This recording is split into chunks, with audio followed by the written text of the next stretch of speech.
আসসালামু আলাইকুম, আমি টুম্পা। আবারও চলে আসলাম আপনাদের মাঝে নতুন একটি ভিডিও নিয়ে।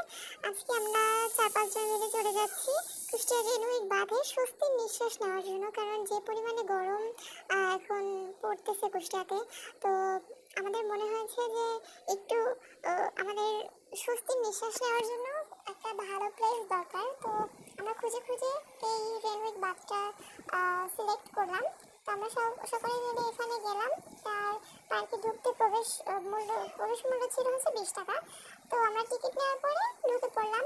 আপনারা দেখতে পাচ্ছেন কত পরিমাণে গাছ এখানে রয়েছে, অনেক গাছ আর অনেক ঠান্ডা। পরিবেশটা অনেক সুন্দর, শীতল আবহাওয়া। মোটামুটি বলতে গেলে যে পরিমাণে গরম পড়তেছে সেই তুলনায় এখানে যে আপনি অনায়াসে 4-5 ঘন্টা বসে থাকতে পারবেন।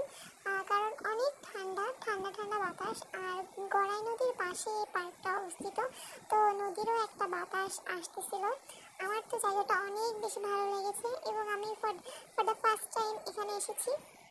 আর অনেকটা সময় আমরা সকলে মিলে এখানে বসেছিলাম।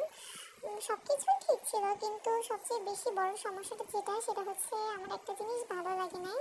এখানে যেসব চটপটি ফুচকা মামারা আছে, ওনারা এখানে সেল মানে একটা স্ক্যাম বলতে গেলে। আমরা চটপটি অর্ডার দিয়েছিলাম, তো উনি আমাদেরকে বলে নাই কোনো প্রাইসটা। আমরা ভেবেছিলাম হয়তো বা কত হবে, হাইস্ট 60 টাকা বা 50 টাকা এরকম। পরে উনি আমাদেরকে বলতেছে যে 120 টাকা। আর দাম শুনে তো অবাক।